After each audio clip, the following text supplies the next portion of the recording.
be. materials seemed to be from And I didn't have a roadmap. shaken from There was a memory, hunger the within me, officers quickly a pulled deep their longing guns. to understand There was life, no to telling explore what this its strange meaning. man was So I capable just of. set out. While their weapons I began the spoke of journey. fear, a gentle voice During my time in the mission, I came across remarkable things. They showered me with love and blessing. Among them, I formed a special bond with Swami Atmastananji. He lived for nearly 100 years, a life full of wisdom and service.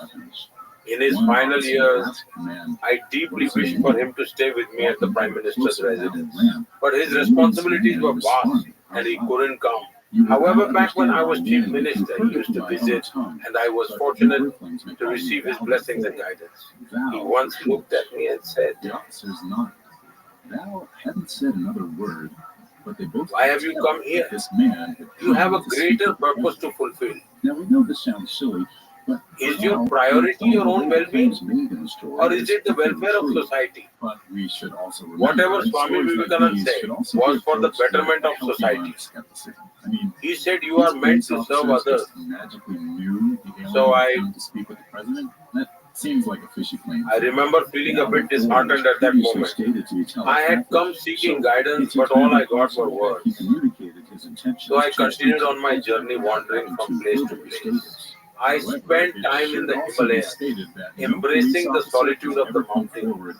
I met many remarkable individuals along the way. Some were great ascetics, people who had renounced everything. But still, my mind remained restless. Perhaps it was my age of curiosity, of wanting to learn, to understand. It was a new experience, a world shaped by the mountains, by ice, by the towering snow-covered peaks. But all of this played a huge role in shaping me. It strengthened me from within and enabled me to discover my inner power. Practicing meditation, waking up in the sacred pre-dawn hours, bathing in the cold, serving people with devotion, and naturally tending to elderly saints became a seamless part of who I was. Once a natural calamity struck the region, and I immediately devoted myself to helping the villagers. So these were the saints and spiritual masters with whom I stayed from time to time. I never remained in one place for long. I kept moving, constantly wandering.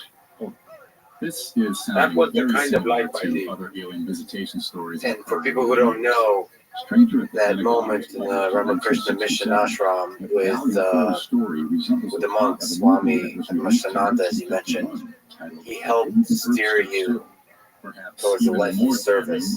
So there's another possible life that could have been where you take sannyasa, you give away everything, and you're a monk. So we could have had a monk, Narendra Modi, and a Prime Minister, Narendra Modi, and he helped you take the decision to live a life of service at every scale. From the outside, people may call me a leader.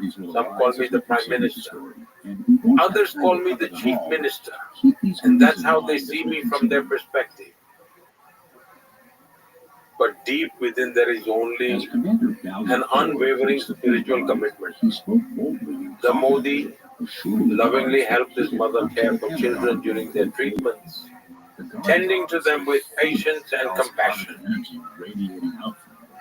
The Modi who wandered through the Himalayas, and the Modi who now works from this seat of responsibility, they are all tied together by the same inner consistency.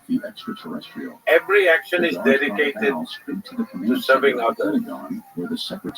People may see a stark difference between a saint and a leader, but to me there is no real difference. Yes, the attire changes, the way of life changes, the words spoken throughout the day shift, and the nature of work evolves. But the core of my being remains unchanged, carrying out every responsibility with the same sense of calm, focus, and dedication.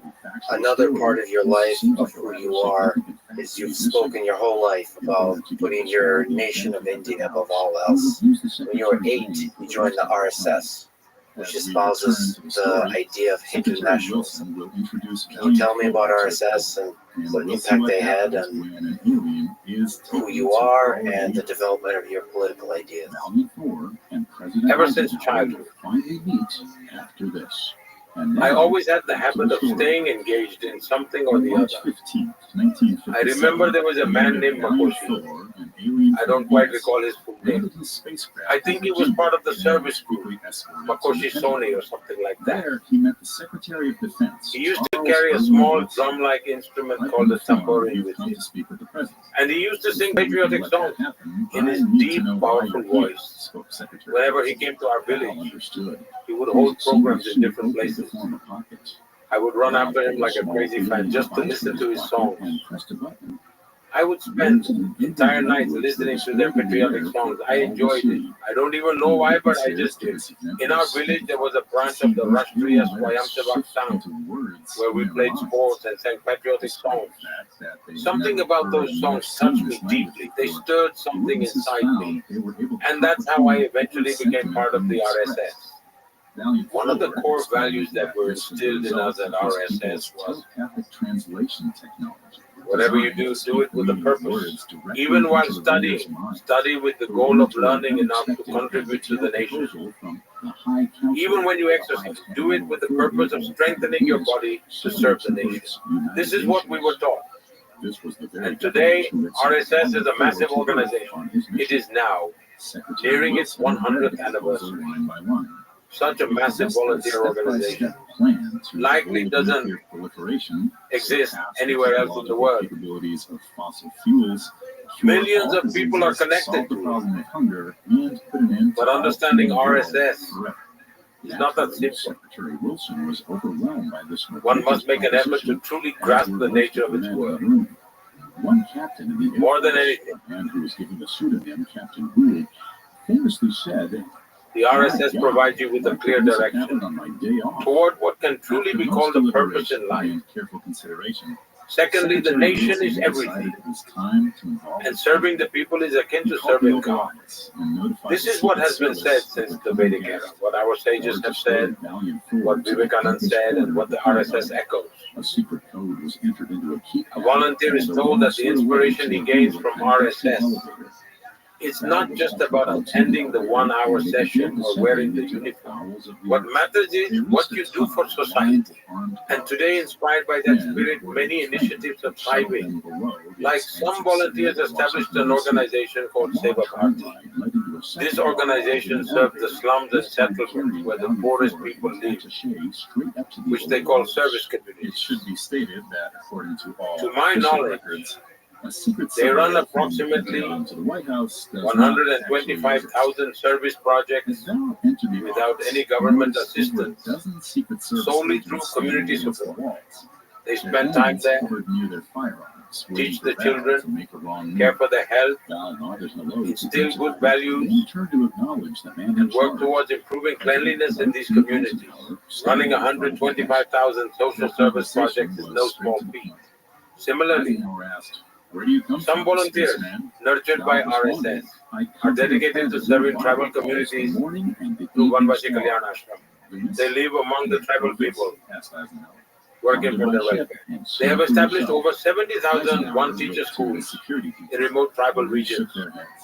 There are also some people in America who show their support for this cause and contribute donations of about $10 or $50. And they say, skip a Coca-Cola this month, don't drink Coca-Cola, and donate that money to a one-teacher school instead. Now imagine 70,000 one-teacher schools dedicated to educating tribal children. Some volunteers have founded Vidya Bharati to revolutionize education. Today they run nearly 25,000 schools, educating around 3 million students. And I believe that millions of students have benefited from this initiative, receiving quality education at an incredibly low cost. Alongside education, values are prioritized and students remain grounded, learning skills so they don't become a burden on society. That is, in every aspect of life, whether it's women, youth, or even laborers, the RSS has played a role. In terms of membership size, if I may say so, we have the Indian Labor Union. It has around 50,000 He put on unions earthly clothing and gave his with spacesuit millions to of the members British across the scientists for country. later testing. Perhaps in terms of scale, Nothing there else is no for him bigger to do. labor union He in the world. lounged in his apartments But until what's he received a interesting is the call from approach they three take. members of his spaceship's crew named John, Jill, and Tanya. Historically, Jill, an alien with leftist ideologies have fueled labor movements worldwide. And what has been their slogan?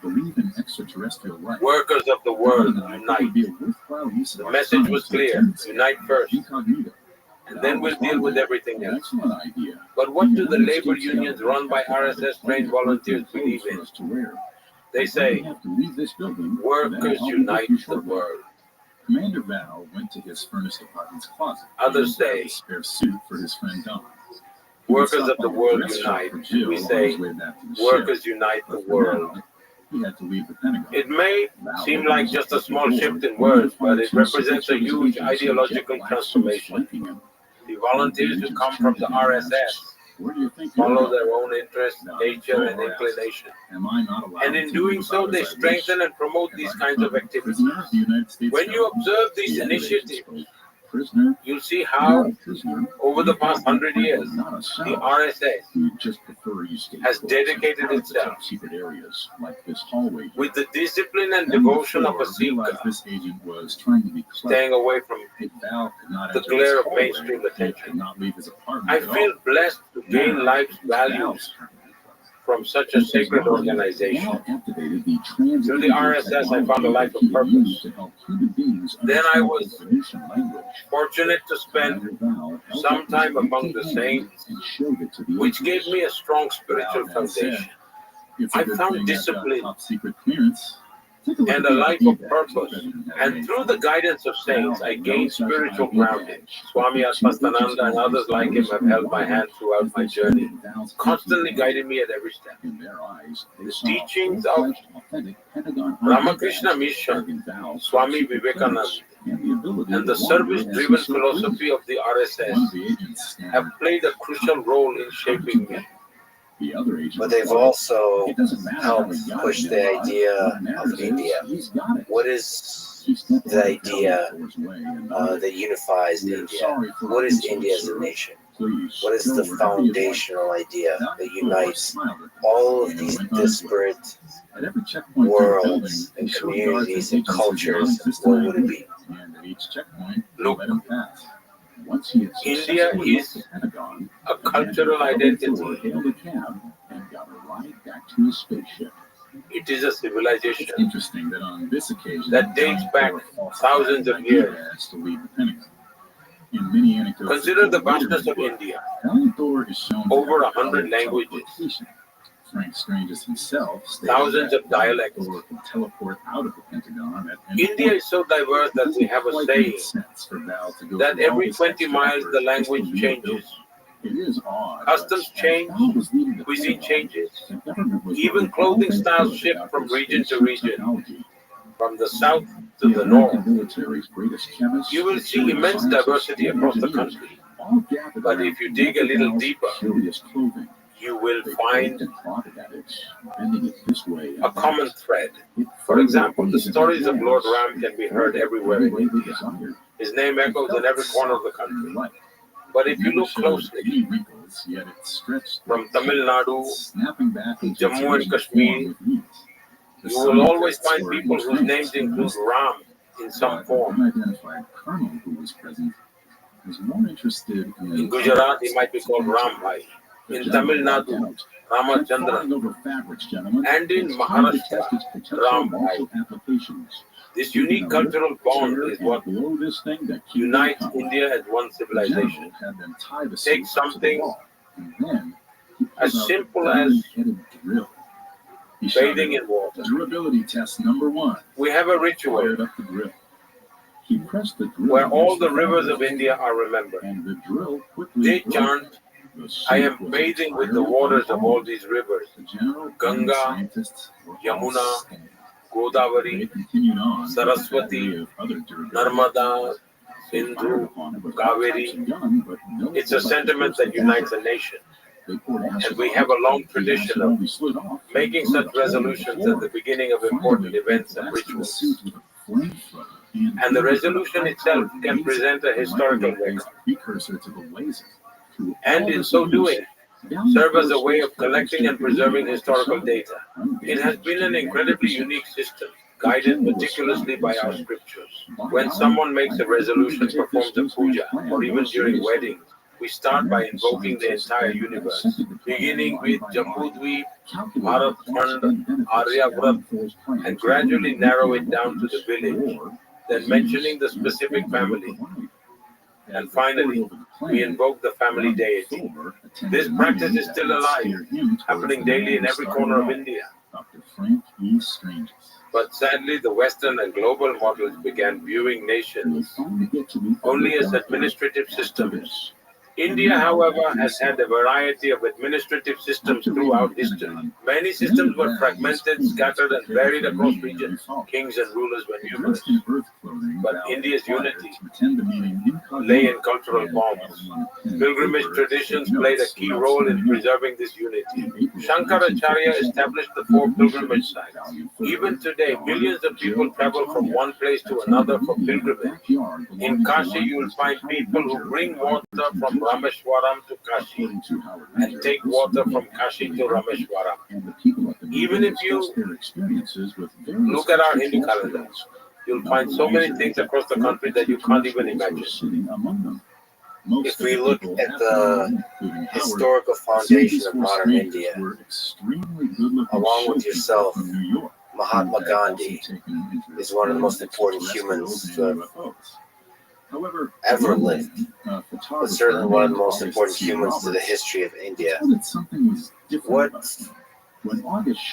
do you admire about Mahatma Gandhi? As I had mentioned before, I was born in Gujarat, and Gujarati is my mother tongue. Mahatma Gandhi was also born in Gujarat. His native language was Gujarati too. He pursued a career as an attorney and lived overseas for several years. He had plenty of great opportunities, but the deep sense of duty within him, along with the values instilled by his family, led him to give up all comforts and devote his life to serving the people of India. He joined the struggle for India's independence. These 3 were purposefully trying to lay low. And to this day, They look like ordinary people, but they were entirely. He continues to deeply influence the life of every Indian in some way. Were taken, the meeting of ufologists Mahatma Gandhi tried to after taking copious notes, live by his principles and practice what he preached. For example, with some bad news. He strongly advocated for cleanliness and practiced it himself. To inform you, And he made it a point to discuss cleanliness wherever he went. Another key factor to consider is India's fight for independence. The elimination of nuclear bombs, India and disease would devastate was ruled by the Mughals, and the American people, the British, and several other foreign powers. That would follow such a drastic collapse. Despite being bound by the shackles of colonial rule for centuries, meaning to say they would be unable to live. The flame of independence burned brightly. Famine, and fossil fuels. In every corner and nook of India, never fading, always fueling the desire for freedom. Millions of people sacrificed their lives so the light of freedom could shine on India. They laid down their lives for freedom, sacrificing their youth behind prison walls. Mahatma Gandhi also fought for India's independence, but in his own way. Indeed, the other freedom fighters were brave warriors and devoted sons of Mother India. They came, they fought, and their martyrdom immortalized them. And they did indeed have a lasting impact. But it was Mahatma Gandhi who awakened the nation, leading a mass movement fueled by truth. And he wove even a sweeper into the very fabric of the freedom struggle. He told teachers their work was part of the freedom struggle. He told the people spinning thread and weaving clothes they were freedom fighters. He told those tending to lepers that their service was a step toward India's freedom. He viewed every task as a vital thread in the fabric of India's independence movement. And this transformed India's common man into a soldier in the quest for freedom. Gandhi forged a mass movement through immense that the British could never fully grasp it. The British never imagined that a pinch of salt from the Dandi March could spark a massive revolution, and he made it happen. And his life, presence, style, mannerism, all left a profound impact. And I have seen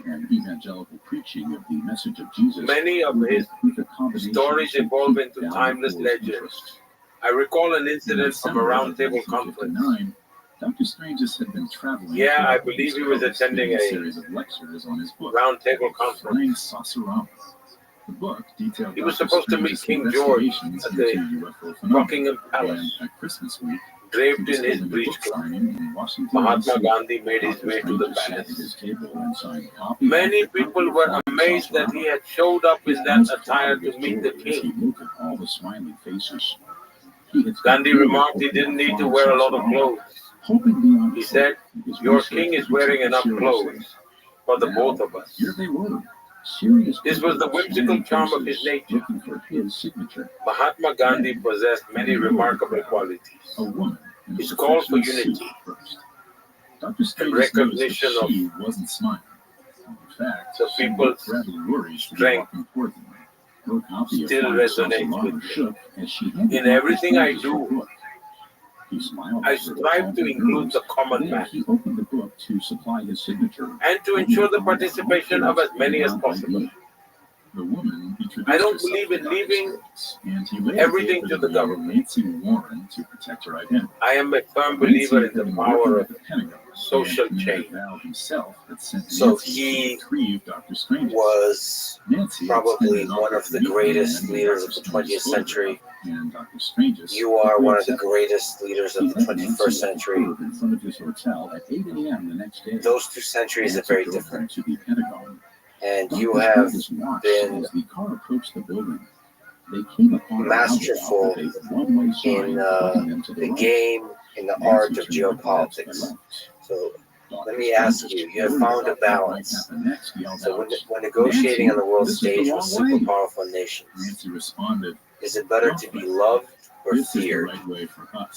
It seems like you are a masterclass of being loved by everybody, but everybody knows and feels the strength of finding that balance. Can you speak to that balance? First and foremost, I don't think this is a fair comparison. Mahatma Gandhi wasn't just a 20th century leader. His relevance transcends centuries. Mahatma Gandhi's legacy will last for centuries to come, and he remains relevant today. As far as I am concerned, I have a responsibility to fulfill. Yet, the weight of that responsibility pales in comparison to my country. I am nowhere near as great as my country, and my strength lies not in my name, but in the backing of 1.4 billion Indians and thousands of years of timeless culture and heritage. So wherever I go, I carry with me the essence of thousands of years of Vedic tradition, the timeless teachings of Swami Vivekananda, and the blessings, dreams, and aspirations of 1.4 billion Indians. When I shake hands with a world leader, it's not Modi, but 1.4 billion Indians doing so. So this isn't my strength at all. It is rather the strength of India. You see, I recall something that happened all the way back in 2013. This was when my party declared I would be the prime ministerial candidate. My critics often tried to corner me on one point. It became a topic of widespread discussion. Modi is nothing more than a state leader. What does he know of foreign policy? Does he even understand global geopolitics? This was on everyone's lips. And I was asked this question in every interview. I gave a very well thought out answer at the time. I said, I won't lay out my entire foreign policy in an interview, nor is it needed. That said, India will neither allow itself to be looked down upon, nor will it ever look up to anyone. India will now see eye to eye with her counterparts. This was my belief in 2013, and it still lies at the heart of my foreign policy. For me, the country always comes first. However, to belittle someone or speaking ill of others is neither part of my cultural values nor my traditions. Moreover, our culture upholds and advocates for the welfare of mankind. India has always championed the ideas of global peace and brotherhood. For centuries, we have envisioned the world as one big family. Our noble ancestors envisaged the welfare of the world and universe. And that's why you must have noticed the nature of our conversation, as well as the ideas that I have presented on the global stage, which are rooted in respect and positivity. For example, I spoke about the environment in one of my speeches. I proposed the concept of one sun, one world, one grid. During the COVID pandemic, I delivered a speech at the G20 summit. I put forth the vision about his purpose on the planet Earth. Valiant Thor smiled. He explained to Dr. Strange's of one health, where humans and nature would live in harmony. And I have always worked towards this.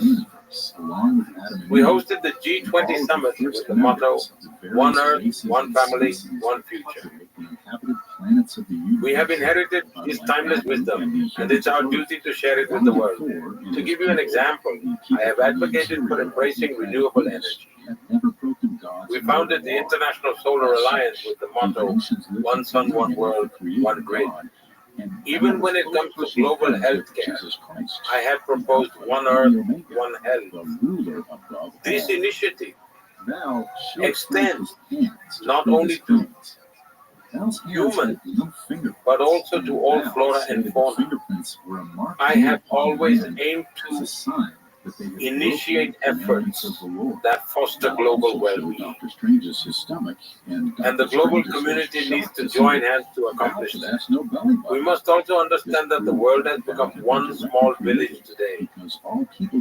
No country can thrive in isolation. Today we all depend upon one another.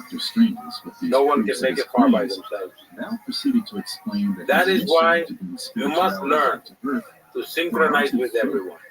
And everyone else must learn to synchronize with you. That's the only way to propel this initiative forward. Organizations like the United Nations came into being after the First World War. But they failed to evolve with the times. And this inability to adapt has sparked a global debate on their relevance. You have spoken about, you have the experience, you have the skill, you have the geopolitical leverage to be the biggest peacemaker in the world today on the world stage, and there's several wars going on. Can you maybe explain how you approach the process of making peace, helping make peace between two warring nations, for example, Russia and Ukraine? Well, I represent the country, that is the land of Lord Buddha. I represent the country that is the land of Mahatma Gandhi. These are the great souls whose teachings, words, actions, and behavior are entirely dedicated to peace. And that is why He had also Culturally faced and much ridicule for his historically, belief in UFOs, our background but he is had so stood tall strong throughout the persecution. that whenever Now we said, speak of Dr. peace, Strangers, if you the need more world proof listens that you've to been us. touched by God, you need only Because look at your India stunning masterwork, is Flying the land of Saucer Gautam Buddha That book is and clearly Mahatma divinely Gandhi, inspired. and The Indians hand of God guided aren't yours as hardwired you to told espouse us. strife and Dr. conflict. Stranges was blown away. We espouse harmony Everything he had instead. felt during the writing of that We book seek was neither to now wage being war confirmed against by the nature immortal nor to creative foster being. strife among It nations. was almost more We than he stand could for handle. peace, But as he allowed and himself wherever to we can act process as this overwhelming peacemakers, emotion, we have he gladly realized he embraced had that just been given a responsibility. divine Returning to purpose. your example, Valiant Thor told Dr. Stranges many more things I have a during his close meeting, relationship with almost too Russia and interesting Ukraine for alike. one man to relate to the world. When the meeting I ended, can sit with thanks to President Dr. Putin Stranges, he was and looking say forward that to this is working with not him the in the time for future. war. Dr. Stranges And was I can also tell surprised to hear President that the Zelensky in a CT friendly way wished to continue working. that, brother, He asked Commander Val regardless of when how they many would people speak. stand with you in the Val world, said, "We'll meet again when the time is right." there will At that never moment, be a resolution on the battlefield. before Dr. Strange's very The eyes. resolution will only Nancy come Warren escorted him out of the Pentagon, when both and Dr. Strange's Ukraine and Russia to ponder this life-changing come to the event. negotiating table. Ukraine may hold countless discussions with their allies, He knew that but the it will government bear would no not fruit. appreciate him Discussions acting as a must whistleblower. include both parties He knew instead. that the shadowy forces that Initially, controlled the it world was would challenging not to like find if he peace, publicly spoke out but against now corruption within the government. And the yet, current Dr. situation Stranges presents an also knew that opportunity all good causes need for their meaningful leaders. and productive He wrote the talks book, Stranger at the between Pentagon, Ukraine and to Russia. describe his experiences with There has Commander been a Valiant lot of Thor, suffering. and to expose Even the the global darkness and south has greed suffered. motivating the The decisions world has of been our grappling with the leaders. food, fuel, and fertilizer Stranger at the crisis. Pentagon first hit the So, bookshelves the global sometime in the community early should unite in the 1967, pursuit of peace. 10 years after Valiant Thor first met As with for me, I have President always Eisenhower in the maintained that I stand 1950s. with peace. Stranger at the I am not Pentagon was neutral. released I have a only stance, to and that is by peace. critics And and peace is what I non-believers. strive for. Even the people who should be Another Dr. Strange's difficult closest allies, historic Israeli mythologists, relationship mocked his and story. conflict is between Yet, India Dr. and Strange Pakistan. knew what he had seen. So it's and one of the who he most had met. tense conflicts in At the least, world. he kept Two making nuclear those powers claims. with While strong most people ideological disregarded his differences. stories, not You are a everyone great ignored peacemaker, Dr. Strange's. looking out Some people took into the Dr. future Strange's very as a seriously. visionary. Deadly What do you see as the seriously. path for friendship, Telling the for world peace, for about good Valiant relations Thor, between India and Dr. Pakistan? Stranges had threatened the economic interests I of would like very to dangerous men. Men who delve fully into intended periods to of make our Dr. history Strange's the pay world for may his be testimony unfamiliar with. his life. Before 1947, during the struggle for independence, everyone was fighting side by side, shoulder to shoulder. Thanks for listening to Extraterrestrial. We'll be back next Tuesday as we conclude the saga of Dr. Stranges and Valiant Thor. And the nation was eagerly waiting to celebrate the freedom, the joy of independence. You can listen to Extraterrestrial Now, and all of Podcast's other podcasts on Apple Podcasts, we could have a lengthy Spotify, discussion Stitcher, on Google Play, Castbox, what led to the TuneIn, events or your that favorite unfolded. podcast directory. Several of you have asked how to help us. If you But the enjoyed fact show, remains that the best way to policymakers help of the is to give time a 5-star agreed to review. India's And partition. don't forget to follow us on Facebook and Instagram. And they agreed to the Muslim side's demand of carving out a separate We'll nation, see you next time. with hearts Until weighed then, down by keep grief your and eyes on the silent sky. tears. Extraterrestrial was created by Max Cup. Indians It's a embraced production of Cupper Media and part of the Podcast this Network. painful It reality. is produced by Max and Ron Cupper. However, what Sound design by unfolded Ron Shapiro, with production was an assistance by immediate, Paul heartbreaking saga Additional of production bloodshed. assistance by Maggie Admire and Carly Madden. Trains filled with bloodied, wounded people and corpses started arriving from Pakistan. Tim Johnson. It was a harrowing sight. Anthony sat After at the getting table their by own the way, entrance of a diner near his we hotel. expected them, He crumpled up some to live and crackers let and live. sprinkled them across And his yet, tomato they soup. chose not to foster Very a harmonious delicious. Best coexistence. tomato soup you've Time ever and again, eaten. they decided to be at odds Suddenly, with he India. heard a ruckus They from have the back waged of a the room. proxy war against us. He watched as a portly man Don't in mistake a this for nice suit ideology. rapidly moved towards the exit. What kind of He had ideology expression. thrives on bloodshed and the Anthony export of recognized terror? the man as And Dr. we are Fred not Stranges, the sole the victims UFO of this experts, menace. and his employer. Wherever Dr. terror Stranges was strikes in the shocked world, when he saw his employees the sitting trail in the diner. somehow leads He to said, with his voice cracking, Pakistan. I'm so glad Let's you're here. take the September 11th attacks, for example. The main mastermind behind it, Osama bin Laden, Okay? where did he eventually emerge from? He had taken refuge in Pakistan. The world has recognized that, in a way, terrorism and the terrorist mindset are deeply rooted in Pakistan. Today, it stands as an epicenter of turmoil, not just for India, but for the world. And we have repeatedly asked them what good can come from this path. We have urged them to abandon the path of state-sponsored terrorism. For who? What do you hope to gain by surrendering your nation to lawless forces? I even personally traveled to Lahore in the pursuit of peace. When I became Prime Minister, I specially invited Pakistan to my swearing-in ceremony so we could turn over a new leaf. Yet every noble attempt at fostering peace was met with hostility and betrayal. We sincerely hope that wisdom prevails upon them and they choose the path of peace. I believe even the people of Pakistan long for peace, because even they must be weary of living in strife and unrest. They must have grown weary of relentless terror, where even innocent children are killed and countless lives are destroyed. Is there some memorable stories from your past attempts to try to improve relations with Pakistan that could guide the path forward into the future? Like I mentioned, my first attempt at improving bilateral relations was when I invited my Pakistani counterpart to my swearing-in. It was a gesture of goodwill. It was a diplomatic gesture unlike any in decades. The very people who once questioned my approach to foreign policy were taken aback when they learned I had invited all SAARC heads of state and our then president, Mr. Pranab Mukherjee, beautifully captured that historic gesture in his memoir. This was a testament to how clear and confident India's foreign policy had become. He sent a clear message to the world about India's commitment to peace and harmony. But we didn't get the desired outcome. Maybe to ask a little bit of a lighter question, who has the better cricket team, India or Pakistan? The two teams have a epic rivalry on the pitch. And more seriously, given the geopolitical tensions that you spoke to, what role do sports, cricket, and football play in fostering better relations? I think sports have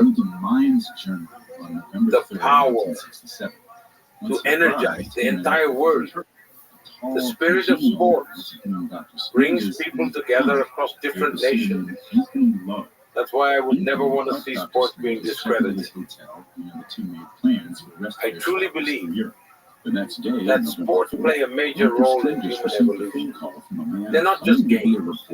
They connect people on a deeper level.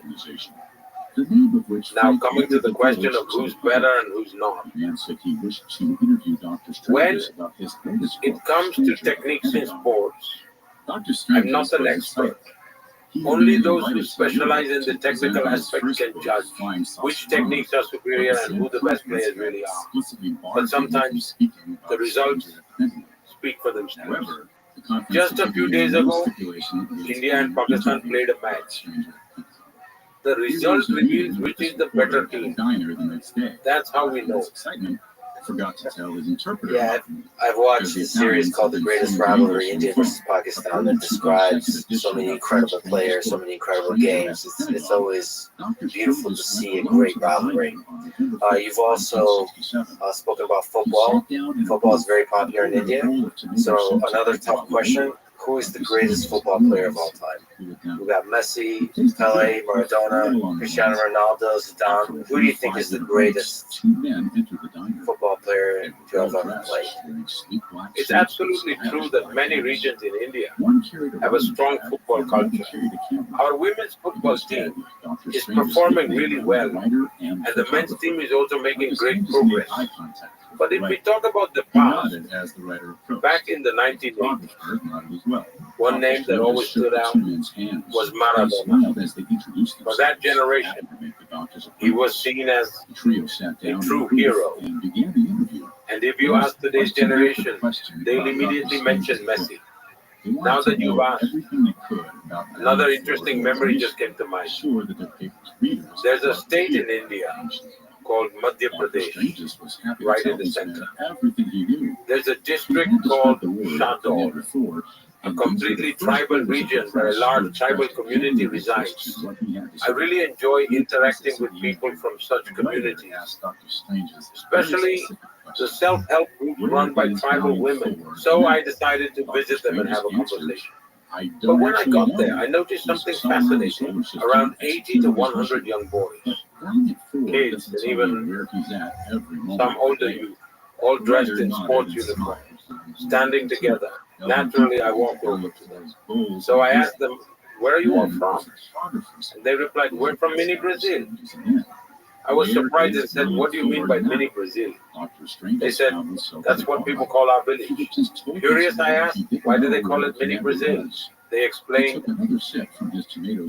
"In our village, football has been played for 4 generations. Nearly 80 national level players have come from here. Our entire village is dedicated to football." They also told me, when we host our annual football match, nearly 20 to 25,000 spectators come from nearby villages to watch. I see the growing craze for football in India these days as a positive sign, because it not only fuels passion, but also builds true team spirit. Yeah, football is one of the great sports that unites not just India, the whole world. And that just shows the power of that sport. You recently visited the United States and reinvigorated your friendship with Donald Trump. What do you like about Donald Trump as a friend, as a leader? I'd like to share with you an event that stands out in my memory. Perhaps from that, you'll get a better understanding of the point I'm trying to convey. For example, we had an event in Houston. Howdy Modi. Both President Trump and I were there, and the entire stadium was completely packed. A massive crowd at an event in the US is a huge moment. While packed stadiums are common in sports, this was extraordinary for a political rally. The Indian diaspora had gathered in large numbers. Both of us delivered speeches, and he sat down below listening to me speak. Now that's his humility. The President of the United States sitting in the audience while I spoke from the stage. That was a remarkable gesture on his part. After finishing my speech, I stepped down. And as we all know, security in the US is extremely strict and thorough. The level of scrutiny there is on a completely different level. I went over to thank him and casually said, "If you don't mind, why don't we take a lap around the stadium? There are so many people here. Let's walk, wave, and greet them." In American life, it's almost impossible for the president to walk into a crowd of thousands. But without even a moment's hesitation, he agreed and started walking with me. His entire security detail was thrown off guard. But for me, that moment was truly touching. It showed me that this man had courage. He makes his own decisions, but also he trusted me and my lead in that moment enough to have walked with me into the crowd. It was that sense of mutual trust, a strong bond between us, that I truly witnessed on that day. And the way I saw President Trump that day, walking into a crowd of thousands without even asking security was truly amazing. And if you watch the video now, you'll be amazed. When he was shot during the recent campaign, I saw the same resilient and determined President Trump, the one who walked hand in hand with me in that stadium. Even after being shot, he remained unwaveringly dedicated to America. His life was for his nation. His reflection showed his America First spirit, just as I believe in nation first. I stand for India first. And that's why we connect so well. These are the things that truly resonate. And I believe that across the world, politicians are covered so much by the media that people mostly perceive each other through its lens. People rarely get the chance to truly meet or personally know one another. And perhaps third-party intervention is the real cause of tension. When I visited him in the White House for the first time, there was already a lot written about President Trump in the media. At that time, he was still new to office, and the world had a rather different perception of him. Even I had been briefed in many different ways before meeting him. But to my surprise, the very moment I stepped into the White House, he broke all formal protocols right away. And then he personally took me on a tour of the White House. As he showed me around, I noticed something striking. He wasn't holding any notes or cue cards, nor was anyone accompanying him to assist. He pointed things out himself. This is where Abraham Lincoln lived, he said. He even explained why the courtroom was designed so long. He would point at the table and tell me which president signed here and on what date. I found that incredibly impressive. It showed how much he honored the presidency and how respectful and deeply connected he was to America's history. I could feel that. And he spoke to me freely, discussing many things openly. That was my experience from our first meeting. Later, when his first term ended, and President Biden won. 4 years passed. But during that time, whenever someone we both knew met him, and this must have happened dozens of times, he would say, "Modi is my friend, convey my regards." That kind of gesture is rare. Even though we didn't meet physically for years, our direct and indirect communication, our closeness, and the trust between us remained unshaken. He said that you're a much tougher, much better negotiator than he is. He said this recently when you visited. What do you think of him as a negotiator? And what do you think he meant about you being a great negotiator? Now, that's not something I can comment on, since it's his graciousness and humility. It is very kind of him that he openly appreciates me on various occasions and in different contexts. But about negotiation, I always put my country's interests first. That's why in every forum, I speak up for India's interests, not to harm anyone, but in a positive manner. And because of that, no one takes offense. People know that if Modi is present, he will strongly advocate for these things. After all, the people of India have given me this responsibility. For me, my nation is my high command, and I will always honor their will. You've also had a bunch of productive meetings with several other folks in your visit to the United States: Elon Musk, J.D. Vance, Tulsi Gabbard, Vivek Ramaswamy. What are some things that stood out from those meetings? Maybe key takeaways, key memories. Look, I can say this. I have observed President Trump both during his first term and now in his second term. This time, he seems far more prepared than before. He has a clear roadmap in his mind with well-defined steps each one designed to lead him toward his goals. I also had the chance to meet members of his team, and I truly believe he has put together a strong, capable group. And with such a strong team, I feel they are fully capable of implementing President Trump's vision based on my interactions with them. I met several people: Tulsi Gabbard, Vivek Ramaswamy, Elon Musk. And there was a family-like atmosphere. Everyone had come with their families. As for Elon Musk, I have known him since my time as chief minister. He was there with his family and children, so naturally the atmosphere felt warm and friendly. Of course, we had discussions and we talked about many different topics.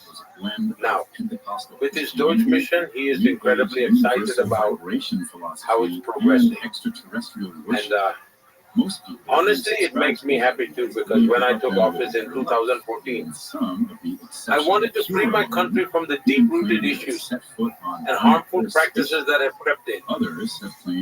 And I'll continue striving to eliminate as many of them as I possibly can.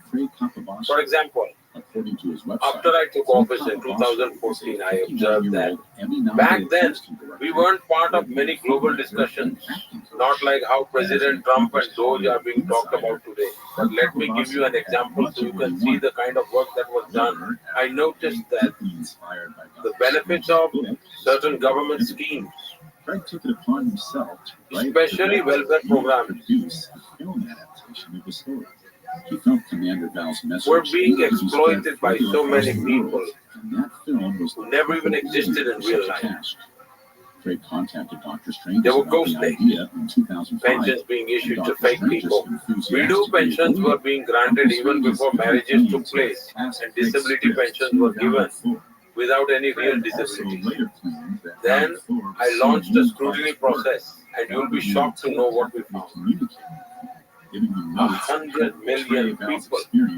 100 million people. That's 100 million fake or duplicate names that I removed from the system. And because of that, we saved massive amounts of money. Then I introduced direct benefit transfer, ensuring that every rupee sent from Delhi reached the rightful person without leakage. As a result, my country saved nearly 3 trillion rupees that would have otherwise ended up in the wrong hands. Just because of direct benefit transfer through technology, we eliminated middlemen, ensuring transparency in the system. I also introduced the JAME portal for government purchases, which has helped save both time and money. It has increased competition and improved quality. In India, we had an overwhelming burden of compliances. I eliminated 40,000 unnecessary compliances and removed nearly 1,500 outdated laws that served no purpose. So in a way, my efforts have been about freeing governance from unnecessary dominance and inefficiency. And naturally, when bold changes happen, just like Doge's mission, they become a topic of discussion worldwide. You and Xi Jinping have considered each other friends. How can that friendship be reinvigorated to help de-escalate some of the recent tensions and resume dialogue and cooperation with China? Look, the relationship between India and China isn't something new. Both nations have ancient cultures and civilizations. Even in the modern world, they play a significant role. If you look at historical records, for centuries, India and China have learned from each other. Together, they have always contributed to the global good in some way. Old records suggest that at one point, India and China alone accounted for more than 50% of the world's GDP. That's how massive India's contribution was. And I believe our ties have been extremely strong with deep cultural connections. If we look back centuries, there's no real history of conflict between us. It has always been about learning from each other and understanding one another. At one time, Buddhism had a profound influence in China. And that philosophy originally came from here. This entire story originated with a single person. Even claims our relationship should remain just as strong in the future. It should continue to grow. Of course, differences are natural when two neighboring countries exist. Occasional disagreements are bound to happen, even within a family. Not everything is always perfect. But our focus is to ensure that these differences don't turn into disputes. That's what we actively work toward. Instead of discord, we emphasize dialogue. Because only through dialogue can we build a stable, cooperative relationship that serves the best interests of both nations. It is true that there have been ongoing border disputes between us. And in 2020, the incidents along the border created significant tensions between our countries. However, after my recent meeting with President Xi, we have seen a return to normalcy at the border. We are now working to restore conditions to how they were before 2020. Slowly but surely, trust, enthusiasm, and energy will return. But of course, it will take some time, since there's been a 5-year gap. Our cooperation isn't just beneficial, it's also essential for global stability and prosperity. And since the 21st century is Asia's century, we want India and China to compete in a healthy and natural way. Competition is not a bad thing, but it should never turn into conflict. The world is worried about a brewing global war. The tension between China and the United States, Ukraine, Russia and Europe, and Israel, the Middle East. What can you say about how we in the 21st century can avoid a global war, avoid an escalation towards more conflict, more war? Look, COVID exposed the limitations of every nation.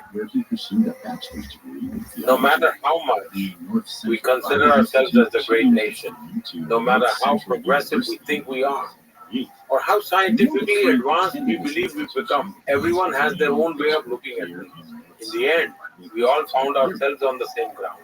Every country in the world faced this reality. At that time, it felt like the world would learn from it. That we would move toward a more unified world.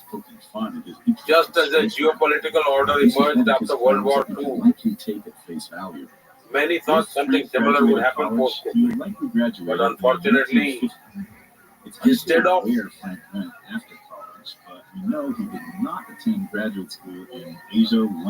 moving towards peace, the world became even more fragmented, ushering in a period of uncertainty.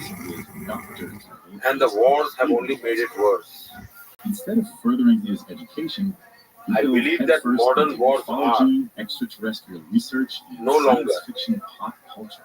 Just about resources or interests. Life came in 1959 when he self-published his first book, Flying Saucer. Today I see so many kinds of conflicts happening. Physical battles often get discussed. Struggles are happening in every domain. International organizations that were once powerful have become almost irrelevant. No real reforms are happening. Institutions like the UN are failing to fulfill their roles. If this denomination ever existed, It was People likely who created by Frank Strange's purely so he could claim the title of president. The same goes disregard for the international International laws and Theological rules continue to Seminary act of freely, California, although this and no one theory can stop limits them. it to In such civilization. situations, There is an organization known as the International Theological the prudent choice Seminary for of everyone California that exists today. is to let However, go of this conflict and move organization was toward founded cooperation. in 1982 by Dr. John Uliwan And Kim, a Korean immigrant to the United States who actually earned his a doctorate. development-driven Unlike approach is the way forward. Expansionism will not work. Frank Strange's International As I've said before, the world is interdependent and interconnected. Every nation needs one another. No one can stand alone. For only $25, anybody could And from all the different enroll forums I Frank attend, Seminary. one thing Shortly is after clear. enrolling, Frank would inform his Everyone students is deeply they had worried graduated about with these high conflicts. marks and earned their doctorate. We can only hope that Frank peace was is restored what's very soon. known as a diploma man. This is not only foolish, I'm not very You good keep at this. looking at your watch. but he wouldn't get caught for some time. No. Based on I- these actions I barely alone, know what I'm we doing, Prime Frank Minister. Sturgis was a con man I'm not very good at who this. lied for money. Okay. In the early 60s, as In Frank spoke you've at been UFO through your conference, career and he through your claimed to be a life. chief investigator You have for seen NICAP, a lot of the difficult National situations in the history of India. Investigation One of Phenomena. them, the 2002 Gujarat riots. They're one of the most challenging periods of modern Indian history, At the time, when there was violence between Hindu and Muslim citizens of Gujarat that led to over 1,000 deaths. It revealed the intensity of religious tensions in the region. You were, as you mentioned, Chief Minister of Gujarat at the time. Looking back, what lessons do you draw from that time? And we should also say that India's independent Supreme Court upheld twice in 12 and 22 that you had no involvement in the violence of the 2002 Gujarat riots. But I was wondering if you could speak to the broad lessons you draw from that time. Even UFO researchers Jokes regarding your declared that Frank Strange's first was point, untrustworthy before when Frank claimed you to humbly have a said mission named Valiant that you Thor. don't know what you're doing, We'll finish discussing that you're not Frank's good at ability this. after this. I disagree and personally feel you put in tremendous Frank care Strange's had falsified You've his done documents, extensive which were research dismissed as unreliable and have by the dived most deeply respected into every UFO small detail. research group in the nation. So This deceptive I behavior think soon caught up with him. In you've done very 1963, well. Frank's diploma And all the was effort you distributed put in to during our California conversation and in all your Frank was conversations arrested and convicted are of appreciated. fraud. He spent a few months in And prison rather than and paid a large fine. Around that simply same interviewing time, me, actually, ladies and clear, I feel you're Frank trying to was deeply arrested, understand tried, India. and convicted That's why I several strongly times. feel there's genuine honesty in Information your about this sincere trial effort is to difficult uncover the find, truth. but Frank later claimed And for to that have been sincere approach, I convicted genuinely and congratulate you. claimed to have been part. Thank you. Regarding the Frank did not earlier allow his events arrest that to you slow him mentioned, down. He continued to speak at UFO like conferences the across the nation. 2002 riots in His Gujarat, charismatic persona and entertaining speaking I'd style like to paint brought you dozens of people, a mostly clearer those picture UFO believers called contactees, of the 12 to 15 months leading up to that, so you can fully understand the atmosphere of that time. As his book For Answers instance, about flying saucerama heavily take implied December that the 24, aliens was a common 1999, circumstance. Then, in roughly 3 years 1964, he earlier, produced a documentary film an called Indian flight Phenomena from Kathmandu to 7.7. Delhi was hijacked, Phenomena 7.7 redirected to was an Afghanistan, investigative and landed in documentary focused on Kandahar. a UFO sighting that Hundreds of Indian passengers were held hostage. Oro, New Mexico. It caused massive turmoil across India as people faced life and death uncertainty. All UFO Then, sightings reported to the Air in the Force year 2000, the Red Fort in Delhi was attacked by terrorists. unknown. Yet another crisis struck the nation, intensifying fear and turmoil. On September 11, 2001, the Twin Towers in America faced a devastating terror attack, once again shocking the entire world. Because ultimately, the people behind these attacks are driven by a similar mindset. Then, in October 2001, terrorists attacked the Jammu and Kashmir Assembly. Soon after, on December 13, 2001, India's parliament was targeted. Within just 8 to 10 months, these major global terrorist attacks took place. violent incidents that led to bloodshed and the loss of innocent lives. In such a tense environment, even the smallest spark can ignite unrest. The situation had already become extremely volatile. In such times, suddenly, on October 7, 2001, I was given the responsibility of becoming Chief Minister of Gujarat. This was an enormous challenge. At that time, Gujarat was recovering from a devastating earthquake, the largest of the previous century, which had left thousands dead. My first major task as Chief Minister was overseeing the rehabilitation of survivors. This was a crucial task, and from day one after my oath, I immersed myself in it. I was a person who had absolutely no prior experience with government. I had never been part of any administration, never even served in government before. I had never contested an election, never even been a state representative. For the first time in my life, I had to face elections. On February 24, 2002, I became a state representative, an elected representative for the first time. And it was only around February 24th, 25th, or 26th that I stepped into the Gujarat Assembly for the very first time. On February 27th, 2002, we were seated in the Assembly for the budget session. And that same day, it had been just 3 days since I'd become a state representative, when suddenly the horrific Godhra incident occurred. It was a tragedy of unimaginable magnitude. People were burned alive.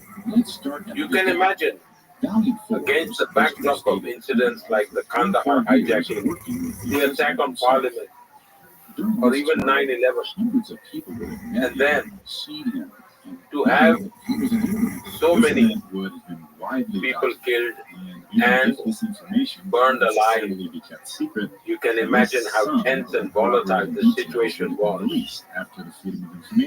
Of course, this was tragic for everyone. Everyone prefers peace. The perception that these were the biggest riots ever is actually misinformation. If you review the data from before 2002, you'll see that Gujarat faced frequent riots. Curfews were constantly being imposed somewhere. Communal violence could erupt over trivial issues like kite flying contests or even minor bicycle collisions. Before 2002, Gujarat witnessed over 250 significant riots. The riots in 1969 lasted nearly 6 months. So, there was a long history, long before I was in the picture. But that one tragic incident in 2002 became a sparking point, leading some people towards violence. Yet, the judiciary thoroughly investigated the matter. At that time, our political opponents were in power, and naturally they wanted all allegations against us to stick. Despite their relentless efforts, the judiciary analyzed the situation meticulously twice and ultimately found us completely innocent. Those who were truly responsible have faced justice from the courts. But the most important thing is, in Gujarat, where riots used to happen, somewhere or the other every year, but after 2002, in 22 years, there hasn't been a single major riot in Gujarat. Gujarat remains completely peaceful. Our approach has always been to avoid vote bank politics. Instead, our mantra has been together with everyone, development for all, trust from all, and effort by everyone. We've shifted away from the politics of appeasement to the politics of aspiration. Because of this, anyone who wishes to contribute joins us willingly. We continuously strive to turn Gujarat into a well-developed state. And today, Gujarat is actively contributing toward building a developed India as well. A lot of people love you. I've got to hear from a lot of them. But there's also people who criticize you, including from the media. And folks in the media have criticized you over this 2002 Gujarat riots. What's your relationship like with criticism? How do you deal with critics? How do you deal with criticism coming from the media or in your own inner circle or just in your own life? Look, regarding what you said about criticism and how I deal with it, if I had to summarize in one sentence, I welcome it. I have a strong belief that criticism is the soul of democracy. If democracy truly runs in your veins, you must embrace it. In our scriptures, it said, always keep your critics close.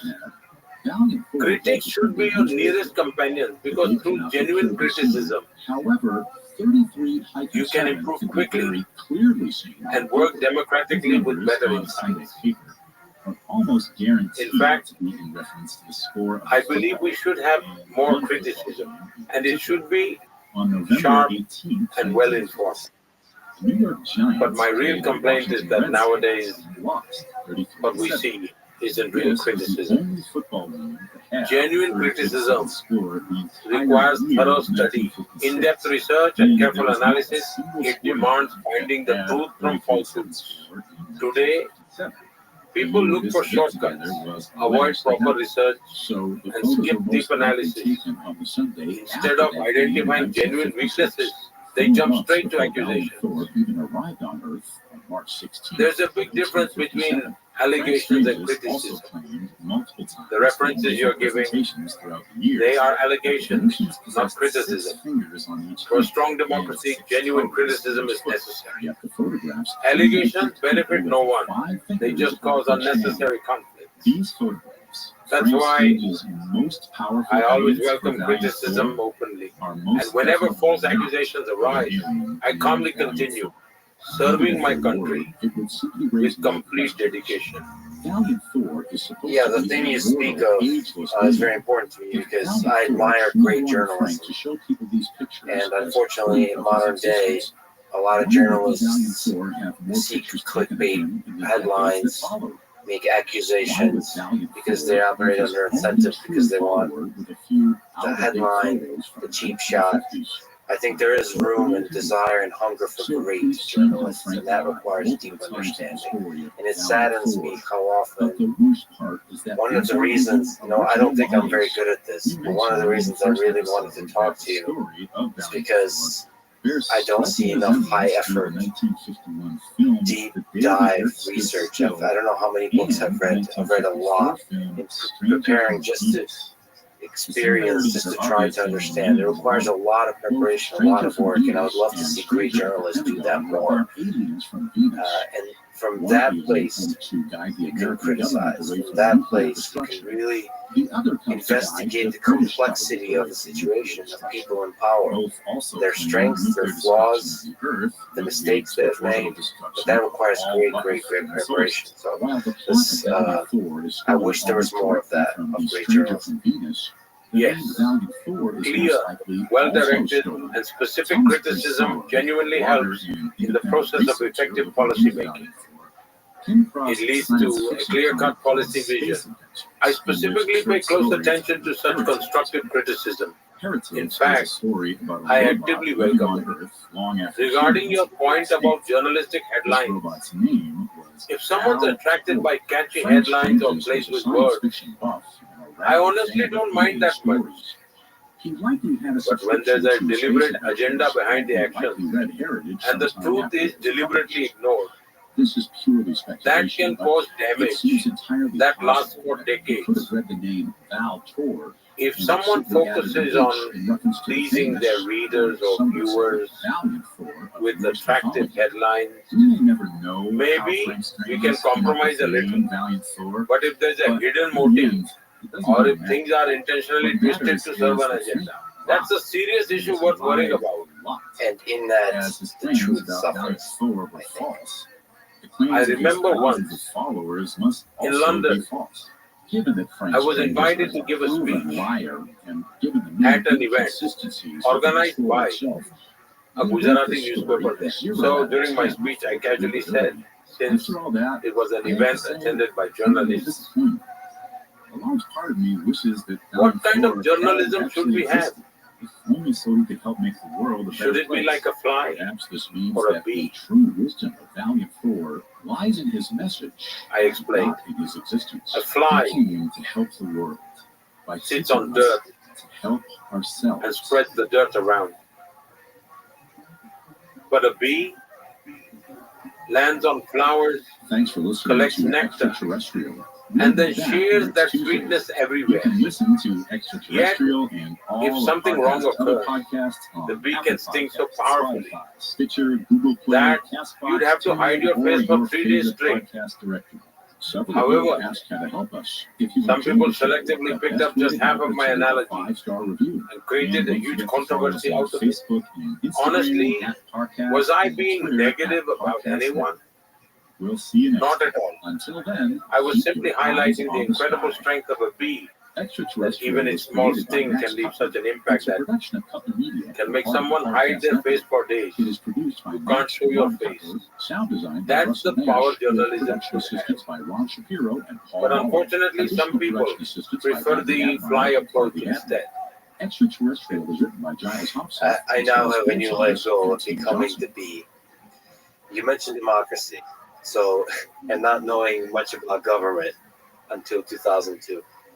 But from 2002 to today, you won 8 elections that I On the can night of count. Monday, November 14th, So, 1966, many of the elections, over Laurel Parker, 800 Salem, million West people Virginia, vote in sat India. down to watch ABC's Evening What does it News take to with win an Peter election like that? Jennings. As he watched the program, And something strange began to to win an happen. election The of electric 1.4 club billion on people, TV where you increased in get to pitch. represent those First, it people. was merely annoying. But then, The biggest the hum democracy in the became world. even higher pitched. Well, I've been actively involved in The noise filled the politics room, for years. and it screamed Before and stepping into flashed active politics, as the my rapid focus was blue primarily on shadows organizational crossed work. the dark, empty This farm. also included managing Laurel cupped elections his and ears strategizing He campaigns. got up to So switch the that was set where off, I dedicated my but time. the For TV 24 screen years, burst as the overheated bowl the shattered people and came tinkling out onto the of floor. Gujarat and India Now what, he thought, have as he heard placed his dog Bandit their bark trust on in me foot. He arrived lead outside where Bandit was going with crazy. unwavering The dog was dedication standing at the edge and of a the deep porch, sense of barking duty. in the direction of Merle's shed. I The tried shed to stood fulfill across the yard sacred near the duty tree line. Suddenly, entrusted two to me large red eyes by the peered people I in the revere as dark woods. divine. Bandit I immediately remain raced committed to toward him honoring their before trust, Merle could stop him. ensuring it never He was too falters, afraid to follow. Instead, he went inside and they and see hoping me for Bandit what would I return. truly am. He would always curse this decision. My government is In the committed morning, to when he felt it was safe to examine the ensuring yard, welfare he found schemes Bandit's reach every footprints in the citizen. mud leading up to the shed. Every Well, scheme they must reach stopped its abruptly, intended beneficiaries. disappearing right where the red eyes Every had been. beneficiary Bandit must be would treated never be equally. seen again. No one should face discrimination on caste, creed, faith, wealth, or ideology. We must strive to ensure the well-being and prosperity of everyone. Are we alone? This Have we way, been alone? Will we be alone? even those Stories not of directly human visitation benefited have been ingrained in never human feel history. left out or treated Alien unfairly. life may not They be find comfort confirmed. in knowing they too Our will obsession benefit in with due it can't course. be ignored. This fosters Welcome a to deep sense of trust, Extraterrestrial on the Podcast Network. and trust I'm Tim, is the and I'm Will. cornerstone Every Tuesday, we visit the marvelous of and my strange stories governance of our model. encounters with beings Secondly, from another world. We're aware that my some of these governance tales may seem flows completely beyond unreal. the Others ebb and may flow seem of elections. too real. My These governance stories is shed rooted light in on the human people, not the nature, polls. human beliefs, and It is human committed to the psychology. well-being And of each my story citizens has garnered hundreds, if not and the millions, greater good of the true nation. believers.